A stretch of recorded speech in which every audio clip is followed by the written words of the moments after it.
Welcome to day 2 of making our clay cupcakes. Today we're going to start building the top of our cupcakes, which will also be the lid of our little jar or container that you're making. Start thinking about different ways that cupcakes are decorated and what you might want to do for yours, even if we don't quite get to that part today. So your first step will be to take your clay and make sure that you wedge it. Remember, this is important so that your clay doesn't explode in the kiln, so every clay you work with must be wedged first. Then you'll flatten your clay out and cut it to about the same size as your cupcake bottom is. Then you'll lay it on top and trace around it so that you have a lid that fits exactly over the top. It might take you a few tries to get it perfect, and that's okay. Trace lightly around with a pencil or other clay tool, and then you can start cutting it out with that same clay tool. Before you work any more on it, you want to test it and see how you like it. I've decided that this is too thick, so I'm actually going to press it down more with my hand. You can do this from the start and make it thinner. You don't want it to be too thin, but about 1/4 inch is pretty good. So now I'm cutting mine out again, and I've actually decided that I can use a better tool. You all have both this flat tool and the more pointy tool, as well as pencils at your table. You can use any of those that you like.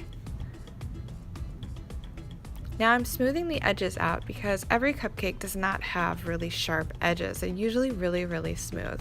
So just use your fingers and smooth the edges out as much as you want. You don't have to do this, but I think it looks really good when you do. Your next step is to build a little ridge on the inside of the lid so that it doesn't slide off of your cupcake. You just have to guess where to draw it.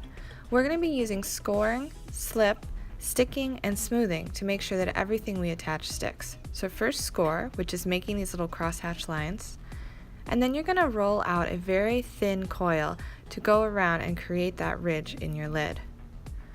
Roll it thin, it'll probably be longer than you need, put it around, and wherever it connects you can break it off and just smooth it together. You don't have to score that part.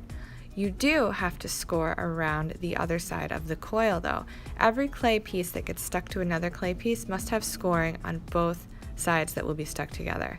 Then you use your slip, which we're just using water for, and then we're going to stick it and smooth it out. When you smooth clay coils out, at least one side must look like it's completely connected to the other part that it's being attached to. So I'm using slip, but not too much because this clay is really wet. And I'm using my fingers to really smooth it out. My goal by the end of this is to make sure that it looks like there were never separate pieces at all. I want somebody looking at this to not know that I attached a coil. I want them to think that maybe I formed it just from one whole piece. Now I'm going to test it and make sure that it fits inside. If it doesn't, take the coil off, or you can completely remake the lid again. Clay and pottery is all about trying things, making mistakes, and trying again. It's a slow process, but it's really worth it and you'll really learn a lot. Now I'm going to start building the first part of my cupcake decoration. I think I'm going to make frosting that looks really round and fluffy, just like how I like on cupcakes that I eat. So I've made a big coil, and again I'm scoring. You can see the cross hatching, and it looks really fast because I sped this up. And I'm scoring on the other side too. I decided to use a pencil because I like the way that there's more of a fine point on it. And there's my slip, just water. And now I'm going to smooth. Because I want this to actually look like frosting, I'm only going to smooth out the inside part of the coil, not the outside.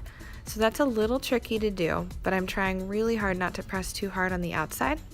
And instead, I'm smoothing only the inside part.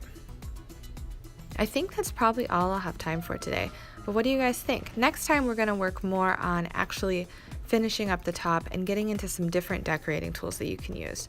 When you're done, put your lid and the extra clay in your plastic bag, and you can leave your base out to dry because I think we're done working on that. Make sure that you carve your name and your full name with a pencil into the bottom before putting it all on the board to dry. You can choose what order you put things down. I'm putting my cupcake base down first, and then putting the plastic bag next to it. You can also pick the base up and put it inside the part of the lid so that it's a little bit smaller in case all of it doesn't fit. What should you do with your pencils that you used in the clay? Don't put them back in the box. Bring them up and put them in the green basket by the sharpener. So I hope you had a lot of fun today making and watching this video about clay cupcakes. I know I did. I am really excited to decide what I'm going to keep inside of mine. Do you know what you're going to put in yours yet? Over the next couple of days, we're going to finish making these and let them dry before we put them in the kiln. So make sure that you keep watching so you don't miss any of our steps. Thanks for watching today. I hope you had fun. Make sure that you click like and subscribe so you don't miss the next video. Thanks guys, bye!